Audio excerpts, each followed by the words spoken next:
I definitely think there needs to be more education for consumers on what's actually happening with their data. It isn't all bad, and there's so much hype around that. But I would love them to be able to make an educated choice in a way that they are comfortable with that value exchange. Hello everyone and welcome back to Identity Architects, the InfoSum podcast that spotlights the pioneers in the media industry who are changing the way that data is used to power better customer experiences. I'm your host Ben Cicchetti, and for this episode, InfoSum's Marion Dacquin sat down with Becky Harris, Vice President, Global Head of Ad and Data Products at Dynata, to discuss first-party data, measurement, the value exchange, and much, much more. Before we jump into that conversation, just a reminder to hit that subscribe button so you know when the latest episodes of Identity Architects land. But without any further delay, here's Marion's chat with Becky. Hello and welcome back to Identity Architects. I'm super excited today to be speaking with Becky. Hi, Becky. Hello, hi. Very lovely to have you today. To start off, it'd be lovely if you could introduce yourself and also introduce Dynata.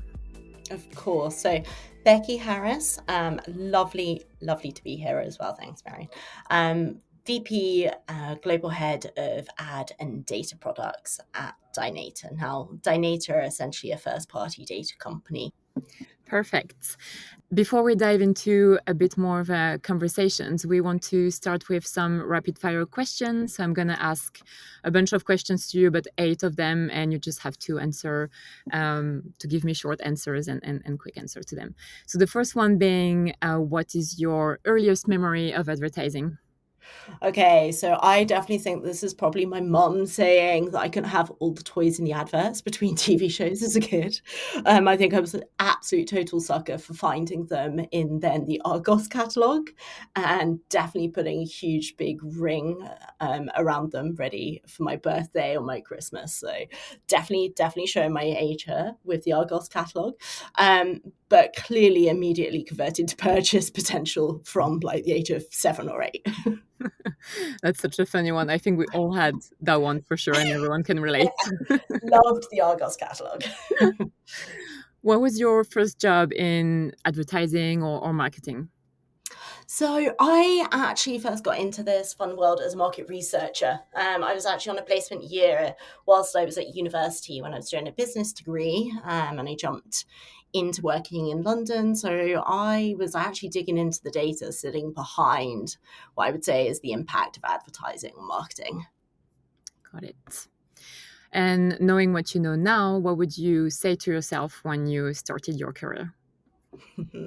Okay, I would say this is easy. Definitely have way more confidence in yourself. If I could turn back time, I would definitely learn to code and create a website where people could post pictures of their food and what they do every second of every day. Facebook. But seriously, I would say really just remain curious. That's definitely served me really well during my career. Reflecting back, I'm not really one to wish I'd actually done something differently. I'd say if you're not learning, if you're not uncomfortable at times, then you should really do something to change that. Yeah, I feel like the confidence one is such a female one that all of us can relate to as females. Yes, #imposter syndrome. Exactly. And yeah, would love to have created some things like Instagram or whatnot. That would have been great. Exactly. What do you love about what you do right now and the industry you're in? So actually, do you know what? I really love the fact that it is constantly changing. It definitely keeps me on my toes. Like I mentioned, it's like I think it fulfills my need to continuously learn. My role is always evolving, whether that's working with the needs of Dynata and our clients, being in product. My internal customers are actually really my colleagues, and their needs are shifting, evolving based on what our clients need as well. But then I would also say, from the point of view of the regulatory changes as well, privacy laws, of course, being central to all of our work with InfoSum, and then also technology. Leading the product team here at Dynata, we are at like this great intersection of all of those areas. So it's really fundamental for us to bridge that gap between today and the future. And really that isn't a week that goes by when I don't see something new coming to the forefront of Yeah. different use in our industry. Literally every article that gets pushed to me at the moment is focused on AI. Last week's hot topic was California's proposed Senate Bill 362, like the Delete Act, which actually I found out was introduced in April. So, and that's literally on top of every moving guidelines for cookieless as well, and how we can evolve that world. So everything is constantly moving, which I love. Yeah, I agree with that. Within advertising, we're obsessed with the concept of identity, that ability to identify individuals across devices and platforms. If you were to explain that term to a 10-year-old, how would you do it?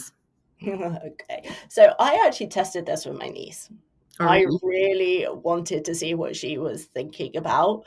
And I ended up asking her what makes her different to her best friend at school. Probably a leading question. Don't judge my market Mhm. research expertise there. But she said, well, I have earrings, and X's mum won't let her have those yet. But we both have blonde hair and almost the same height. She went on to, her birthday is different to mine. Then she went off on a total tangent. It was describing the birthday parties that they had this year, and then how her friend really likes High School Musical, which was like all fascinating, I'm sure.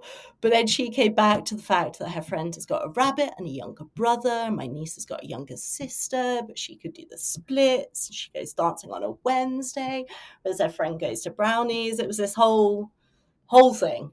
But really, what I loved by that is that I just had a sense of them both that she was describing as individuals. Interestingly, like coming from the world that I'm in, she didn't say her name, she didn't say her address or her phone number, nothing that I would default as identity to be in the match keys that I would need to connect data sets. So actually, it was really nice to hear about the individual, which I think that we should never forget. Yeah, that's super interesting. It's like almost all things insights, almost like what do you know about that Yeah. individual, but not who are they really? Yeah. So And all I ever focus on is an identity key. I'm yeah, like, oh, actually, there's more than that. Yeah. yeah, of course, of course. So interesting. Is there anything that keeps you awake at night? And if so, what would that be? So ironically, I actually think it's the volume of change. Given that I've actually said that that's one of the things that I love. Clearly, I am just a glutton for punishment in that sense. I think it's like one part where, you love a challenge, but also as a human, it's so natural to like resist change, So like as much as you're like seeking for that, you're always gonna have a part of you like really wanting to resist that. Yeah, Which, back to the identity part, what makes you human, right? In a way. absolutely. We are humans after all. Exactly. And what inspires you in life? Probably those that aren't human, like those people that go to the gym at 6 o'clock in the morning for circuit class, seem completely inhuman to me, but definitely inspire me. I need to get up, go to What the would gym be in the the morning. earliest you could go to? Do you know what? I'll give myself credit. I do manage a Pilates class at 7:45. Like, That's so good. significantly different is circuits at 6 a.m. They're probably on another time zone or jet lag, who knows? I- Exactly. If there was a song that was a soundtrack to your life, what would it be? Okay. Well, I know what I would want it to be, uh, which I would say is the song Just Be by Tiesto, because I am absolutely shockingly terrible at just being in the moment. I'm constantly doing something. My husband moans at me all the time for this, but I really need to learn to put my phone down. Like, my answer is always, oh, let me just Google that. Stop, Becky, put your phone down, just be in the moment. Or I would probably say, this is very cheesy, but Miss Independent by Neo. I think I've always been incredibly independent, but also probably because I could be pretty stubborn. But mainly determined if I want to go and try or do something, then I definitely will. I love that song. That's a great It's a answer. good song. Cheesy, but it's a really good song. Right.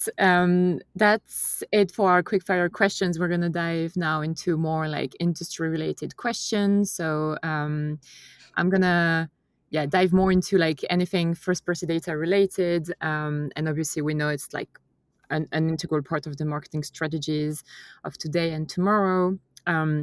So I kind of want to start off with like your recommendation broadly for any partners, brands, advertisers, media owner, or data partner who starts their journey towards first party data. What would they have to do to prepare for the future?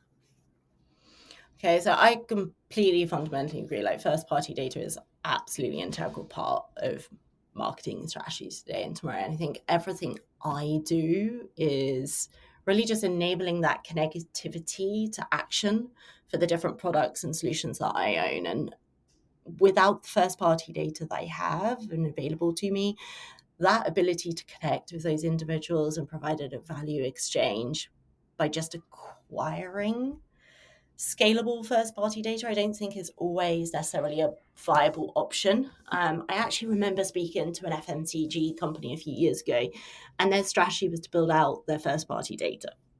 Sounds great, but they have no direct to consumer capabilities at all. So it was really challenging for them, like both legally, from an acquisition, a privacy point of view, but also in terms of liability. The scale of data that they wanted to be able to hold, that was a really tough act for them to balance upon. I think my suggestion is really to think about not what you do today and just simply try and replace that, but really think about what you need, what you want to achieve, and then build a strategy around that with like really key milestones that are easier to reach, but still have impact. Sounds corny, but said as a true product person, what I'm really saying is don't just think about you need all the email addresses of every single individual possible across the entire population, but really think about the goals of the data and then align to how to engage customers in the right way, but then also partner with the right companies to enable that. So I firmly believe there's routes to success without having 200 million database of emails, for sure. Yeah, that's start with the why is a big one. I feel like there's a lot of everybody's obsessed with scale, which is understandable, but there's other aspect to it, and what do you actually do with it? I love that. Obviously, an organization's own first party data only tell part of the story, and that's just you mentioned a part of that. What role does and will data like the one from Dynata and other second party data sets play in the future, in your opinion? Yeah, so actually, this sort of takes me back to the answers I received from my niece when I was talking about her identity. I was able to find out a lot more about her and even her friend through that question and answer forum. And essentially, that at the core of it is what Dynata is able to do. So, you can have all the purchase data in the world and know who bought what and when. But like you sort of hinted on, like if you don't know why, if you don't know how to engage their attitudes and you only really have demographics, you completely miss the mark. Like it's an absolute pet hate of mine that just because I'm female of a certain age, I am bombarded with adverts about children. I'm like, just please be more intelligent with your use of data. Yeah, I love that. It's again like what you said at the beginning. Like there's so much more behind you as a female person. Like all of your interests are important, and that's what's gonna drive a better targeted advertising. Just not circuits at 6 a.m. Yeah, exactly. That would be a call This out. one, yeah, they need to know that. Exactly. So like you just said, we all agree that it's the way to go is about data-driven advertising. And in your opinion, who's responsible for rebuilding the foundation of digital advertising for a better future, and how can it be done? So I definitely think we're making huge strides in the right direction here. I do also think, in complete honesty, we do need a little bit more disruption also. But with that, we all know there's going to be a risk reward balance that we need to play out here. And I think, it comes from a measurement, an ROI, a remuneration for what that success looks like. The industry itself is completely founded on a component of all of those factors, especially in programmatic advertising, where competition, I think, is just a complete sort of innate part of society, from growing up playing sports to, winning an advertiser in a pitch to driving the most revenue and growth. That innate parts of society, we can't change that. But with that said, I'm a huge, huge advocate of co-opetition. I think we really need to lean in and think about, if we don't do more of this together to drive forwards and sharing innovation, sharing best practices, let's just stop duplication of effort there. We'll get to a better situation faster. And if we don't do that, what and who is actually going to replace us? Yeah. And I think part of it, maybe we should use that fear to drive the innovation forwards. Yeah, let's not reinvent the wheel, but also let's disrupt a bit fast. Yeah, exactly. And disrupt together. Yeah. Speaking of which, what are some of the challenges you see today in the industry? So this is interesting, other than the obvious. But I actually think there's quite a number of advisory boards. There's the Association of National Advertisers, the Attention Council, of course, the IAB. I actually think these thought leaders and these industry bodies, one of the hardest areas is going to be reaching a consensus on some of the standards that sit across most of these. I actually think that's going to be a huge challenge for the industry. Yeah, that's a good one. I kind of want to dive deeper now into measurement, which obviously is a huge part of Dynata's world. um, so first of all, how do you think measurement is going to change in a world without cookies? Okay, so in my area, Dynata, the products that I build out for our measurement solution is that we're always looking for measurement to be people-based. I am absolutely hyper-focused on ensuring that we can resolve back to an individual, so that we can then provide the brand of solutions that are based upon that single unit of measurement, i.e. like myself or you as an example, like who has been exposed to what campaign, what is the impact and the effectiveness of that campaign. And what that really means for me is to ensure that our ID graph is as absolutely robust as possible. The individuals whose PII data that we have the permissions to use is based upon a trusted relationship, and actually it's also then validated through our own quality solutions. We have a solution called Imperium, which provides database hygiening solutions. We've got address correction and Verity, which actually validates information across multiple sources, so that we can validate some of that self-reported information. So I come back to the individual. So I really think the first-party data and permissions that do not exist, and where they don't exist, there is going to have to be a compromise. So if entities are looking at cohort level or some aggregation of data, they're going to have to compromise and change their approach on measurement if they don't have the ability to bring it back to the individual. Yeah, there's always a challenge, isn't it? I think everyone's got different definitions of KPIs and success. Any thoughts or suggestion on how to improve measurement in an ethical and privacy safe way? Yeah, so you are completely correct. There is no such thing as perfect, and measurement is for sure not easy. But the fact that, everyone even defines success differently eludes that entirely. So even for each of our products and solutions, the critical component that I find is really understanding what a client's objectives are and ultimately what they're trying to achieve. So, with that, and how to improve the measurement, we've actually got sort of two components to this. So I personally think, like, firstly, we don't need to collect data just for the sake of collecting it. Really focus in on what success looks like for measurement in your world.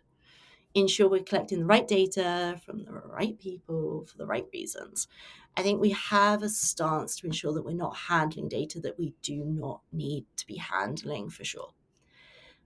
Secondly, I would say that we need to focus on the individuals who are willing to provide their data in the first place. I definitely think there needs to be more education for consumers on what's actually happening with their data. It isn't all bad, and there's so much hype around that. But I would love them to be able to make an educated choice in a way that they are comfortable with that value exchange. Yeah, 100%. There's definitely like so much more awareness, right? That is happening, that has happened. And that's part of, yes, we talk about like all of the law regulations and cookie deprecation, but I think a big part of it as well, and even just you and I as consumers, we're so much more aware of how the brands that we consume and the media we consume are, what they're doing with our data. So that's definitely like such a big part of it. And also the benefit to you as well. Like I alluded to earlier, I don't want to be bombarded with adverts about children. Please take my data and inform yourself of me as an individual. Take this. I'm willing to provide it because there's then a value exchange for me. And I think that's really important. 100%. What technologies are emerging in this space that excites you, and what do you think is still missing but would be great to have? So, of course, InfoSum, data clean rooms. I really love being able to collaborate efficiently and effectively. I think speed to market is an absolute critical component in the go-to-market strategy that I've been packaging up. And without technology to drive that innovation and transformation, we're literally just going to be languishing in like old school batch processing of data, for which there is a role, but the speed of accessing, the speed of modeling, scaling data, I think is critical for both activation of data in digital advertising, but then also in analyzing the advertising effectiveness. Like, we need to be able to provide that real-time feedback loop to our clients so that it gives them the opportunity to optimize and show improved efficiencies in their media activation, just making sure they're getting better ROI on what they're spending for their campaigns. What I would also, this is my complete biases, I would personally love to see is a reduction in financial admin across all data marketplaces. I mean, who wouldn't? That'd be great. And then I would say also improved analysis and heightened transparency across those revenue streams and the data usage. Sort of like almost like a blockchain component where we can really then leverage and scale up and scale out on the sharing and permissioning that we have with a lot more transparency, and really then doubling down on the management around that. Yeah, it all comes back to collaboration and everybody being willing to work together and disrupt everything together. Yeah. And for that, we definitely need trust, which is a big part of our business. What are some things that you think need to change, and how can we as an industry come together, like we just said, and redefine the relationships with each other? Yeah, so I like hinted on this earlier with that concept of co-opetition. I think along maybe with the blockchain concept, I think I would love to lean in on how and what and why data is being collected. Like, what's it being used for whom, and where? You know, in all honesty, that idea of just putting an anonymous ID to help with this, it really doesn't fly with me. That can absolutely be re-identified. So it's just going to be easier to cut to the chase, understand the goals, work ethically and responsibly together. And I have actually found the very best working relationships just focus on being really honest and problem solving together. Yeah, I agree. Authenticity, transparency. Yeah. We're all testing and learning at the end of the day, right? And just like trying to get there. So yeah, honesty is a big part of it.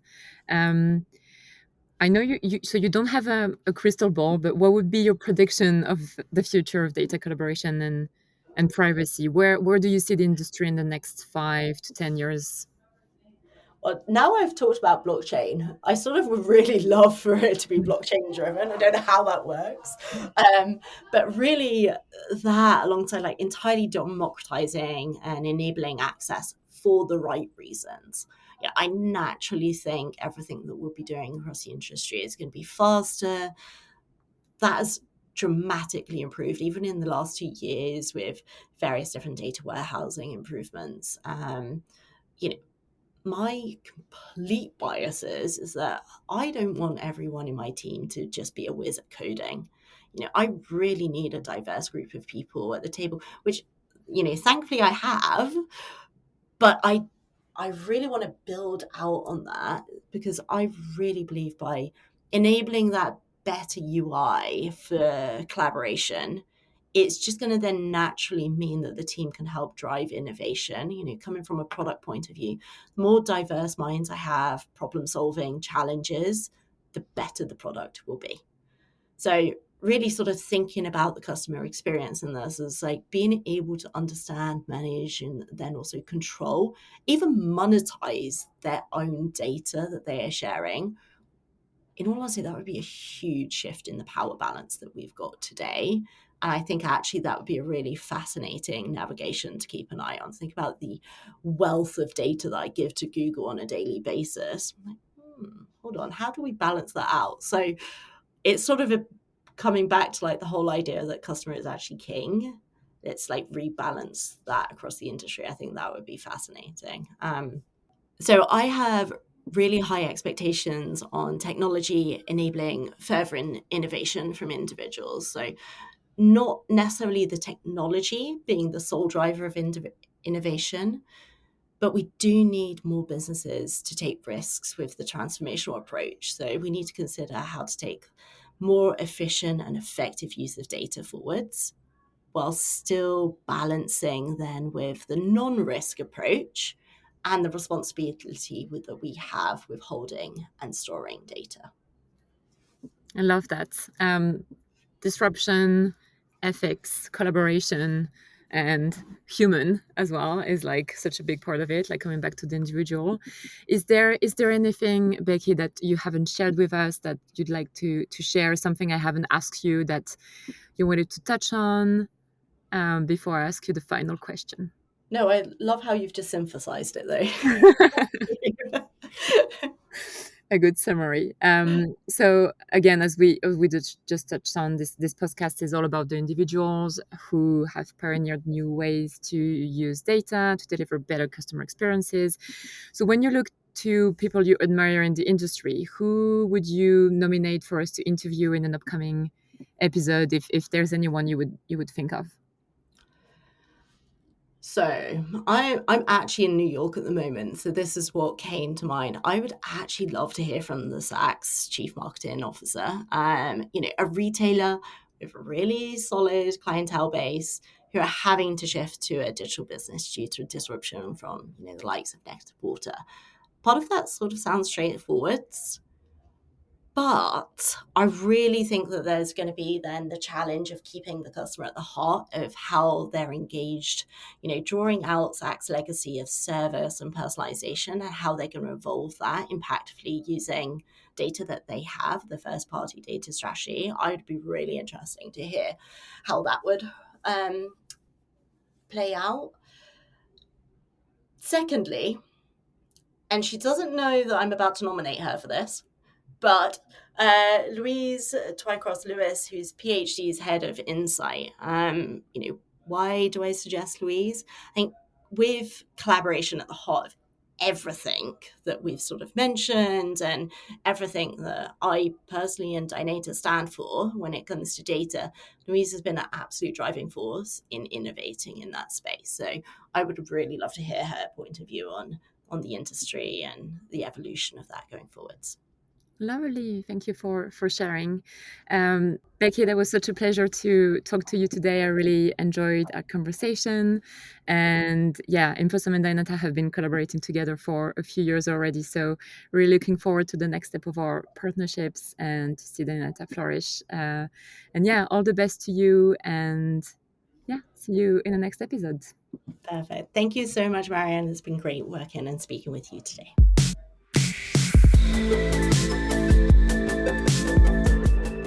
Thanks again to Becky for joining us on Identity Architects. That was a great conversation, and it was awesome to hear about all the work Dynata is doing to power the first-party data era.